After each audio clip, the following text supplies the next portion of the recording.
Yo guys, pagi bersama gua. Ya untuk hari ini nggak ada short dulu, langsung aja ke video karena gua ya juga lagi ngejar waktu lah ya. Jadi di video kali ini gua bakalan bahas info menarik dari Ultraman Blazar. Walau infonya nggak banyak-banyak banget. Cuman yang jadi highlight adalah hal menarik dari Blazar. Karena dari model figur yang baru-baru ini keluar, banyak hal menarik dari Blazar yang terkuak di sini. Ya dari model figur ini banyak yang menarik lah ya. Dan juga guys, selamat hari raya Idul Adha ya. Gimana guys yang nyembelih itu kalian siapa guys? Kalian nyembelih Baffa kah? Dia follow kah ya kan? Jadi tambah babu lagi, langsung aja simak videonya sampai habis. Supaya videonya gak kelamaan, langsung aja ke inti pembahasannya. Tapi ingat, subrak ya. Entah kebetulan atau tidak, selama 3 bulan berturut-turut di majalah figur O, Ultraman Blazar dijadikan sebagai tema utama dalam beberapa bulan terakhir. Yang kemungkinan salah satu staff dari figur O menyukai series Blazar ini dan mengakui bahwa series Blazar adalah series yang spesial. Apakah berarti series Blazar memang bagus? Ya kita juga nggak tahu, nonton aja ya belum woi. Setelah kita nonton barulah kita bisa menilai series Blazar ini keren atau jelek. Ya semua tergantung selera dan subjektivitas masing-masing. Seperti yang kita tahu, Blazar memiliki fighting pose di mana dia melakukan pose seperti berdoa gitu. Nah di sini semakin dikonfirmasi bahwa memang Blazar melakukan pose yang sama persis dengan berdoa. Tapi di sini disebutkan bahwa Blazar berdoa menyembah karakter misterius. Waduh, menyembah gak tuh? Yang jadi pertanyaan jelas, karakter misterius siapa pula tuh ya? Dari versi teorinya Noah atau enggak Mitsuno Raitai. Rada ngaco sih sebenarnya. Cuman ya siapa tahu plot twistnya bakal membagongkan. Kalau Mitsuno Raitai sih jangan-jangan Blazar ya memang violent itu sendiri. Jadi Blazar itu bisa dibilang antek-anteknya Mitsuno Raitai. Ya kayak Zogi gitu. Waduh kalau benar sih membagongkan ya. Ingat ini tadi teori fans aja ya. Dan kalau Noah gimana gue bilangnya ya? Bisa jadi anak Noah, keturunan Noah, murid Noah gitu. Dikatakan cara bertarung Blazar sangat beringas, primitif, dan gerakannya juga sulit untuk dibaca. Tidak hanya itu, dikatakan cara bertarungnya juga akan dipadukan dengan gaya bertarungnya Gento, menjadikan Blazar memiliki 2 teknik bertarung. Jadi mungkin konsepnya juga kayak Z, si Ultraman yang ngendaliin, tapi human hostnya juga bisa ngendaliin. Jadi cara bertarung Gento yang kayak gimana tuh ya? Yang kayak Muay Thai gitu kah? Jurus Blazar yang gue bilang kayak pistol atau serangan yang kecil-kecil gitu di sini disebutkan namanya yang bernama Supply Side Spirit. Ini jurusnya bagus ya buat jarak jauh ya. Pasukan Scar memiliki 3 peringatan bahaya, Alpha, Bravo, dan Charlie. Jadi singkatnya, Alpha itu masih level aman, Bravo level sedang, dan Charlie sudah dalam level bahaya. Yang kemungkinan jika sudah masuk tahap Charlie, Scar harus langsung ditugaskan. Ya, walaupun ini hanya detail kecil, cuman ya menarik loh ya. Nah lanjut, di sini juga ada behind the scene dari Blazar Brace, atau ya pembuatan Blazar Brace sebelum dibikin gitu lah ya. Dimana di konsol awalnya Kiyotaka Taguchi ingin alat perubahannya mirip seperti beta kapsul. Cuman itu agak susah karena zaman sekarang alat berubah Ultraman gak sesimpel yang dulu karena perlu collectible item. Jadi kalau kayak beta kapsul masukin stone-nya ya gimana woi. Awalnya juga Kiyotaka Taguchi mengarahi pembuatan Blazar Brace dan menekankan beberapa hal seperti berikut. 1. Jangan terlihat seperti mainan. 2. Kecil dan tipis. 3. Tidak ada caspers basa-basi hau-hau dan suara pengumuman Henshin. 4. Kelihatan seperti benda milik alien. 5. Alat perubahannya dibikin beda dari mainan Ultra yang terdahulu. Beliau awalnya mau gini, tapi sayang gak bisa terpenuhi semua dan kemudian digantilah jadi Brace.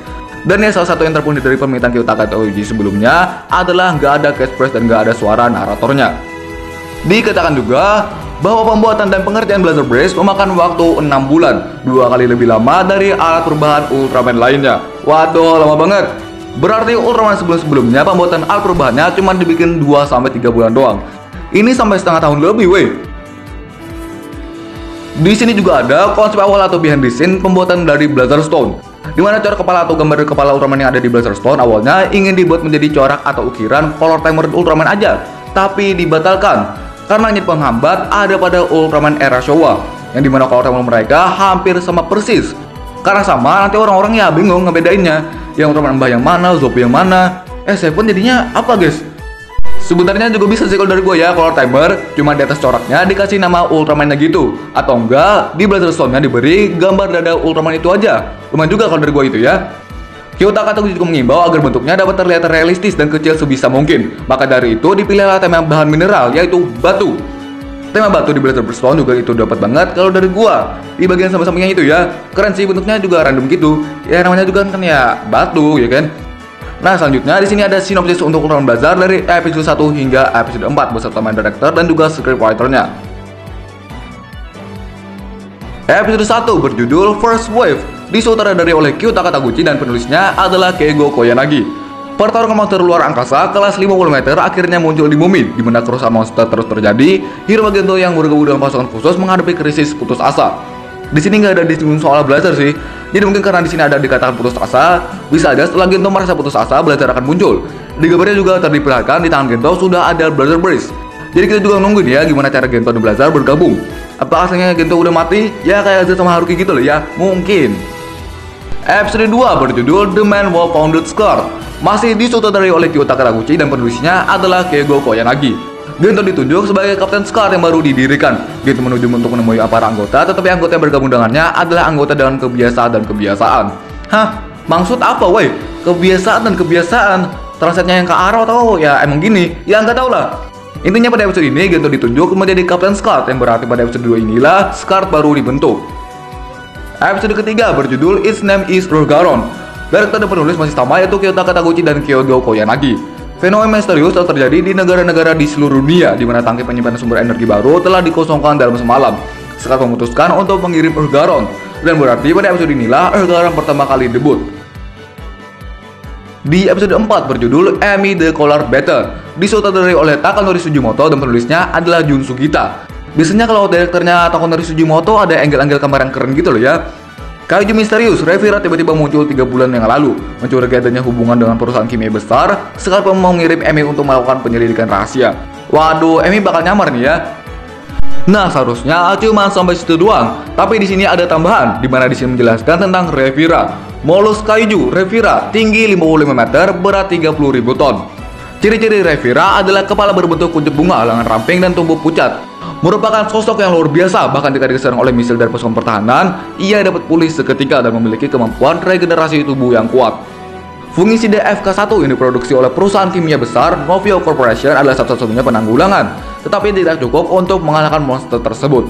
Reviera selalu muncul tiba-tiba dan telah mengonfirmasi 8 situasi serupa, namun sumber kejadian dan alasan penyerangan tidak diketahui. Oke, ternyata sebelum Blazer datang ke bumi dan sebelum ada Scar di situ, ternyata Reviera udah pada muncul duluan, seperti yang dijelaskan di sinopsis. Entah kenapa Reviera pas lo ya kalau dijadiin Big Boss. Nah, baru-baru ini ada rumor Blazer yang ramai banget, dimana katanya Ultraman Nexus akan muncul di Ultraman Blazer pada art kedua nanti. Waduh, kok isu bisa ke Nexus ya? Kalau komik sih menurut gua ya bagus-bagus aja, malah fans Ultraman Project bakal seneng. Tapi kita juga nggak tahu komiknya gimana, entah cameo doang kah atau komik beneran gitu ya. Tapi ingat, ini rumor, karena kan juga katanya Blazer ini stand alone, masa ada Ultraman lain komik ya kan? Tapi ya kita juga nggak tahu. Nexus komik ketiganya ya gue mah tetap enjoy aja ya, tapi mungkin dengan komiknya Nexus akan ada hubungannya dengan Blazer. Siapa tahu yang katanya berdoa tadi ya kan? Nexus komik juga sebenarnya juga udah ada kode dari Bandai, mana beberapa waktu lalu Bandai sempat jual ultra action figure Nexus Unpunch dan juga si Blazer. Yang secara nggak langsung itu kode nggak sih? Tapi ingat, ini rumor ya, rumor. Jadi ya nanti aja benar atau tidaknya Nexus akan comeback. Oke, ya itu dia untuk info menarik dari Ultraman Blazer. Gimana menurut kalian? Ya sebenarnya nggak bahas ini juga sebenarnya ya nggak apa-apa, karena cuman hal-hal menarik doang. Nggak banyak juga yang bisa dibahas, tapi agar kalian tetap update tentang Blazer, ya nggak salah juga. Apalagi minggu ini Blazer kan lagi rame-ramenya. Ingat guys, besok Sabtu Ultraman Blazer pre-special. Nantikan hal-hal baru yang ada di situ. Bakal gue bahas sih. Walaupun di sana nantinya nggak banyak hal baru, tetap gue bahas. Karena di previewnya banyak ditampilkan scene-scene baru. Ya, waktu Blazer guys. Oke guys, ya bye-bye.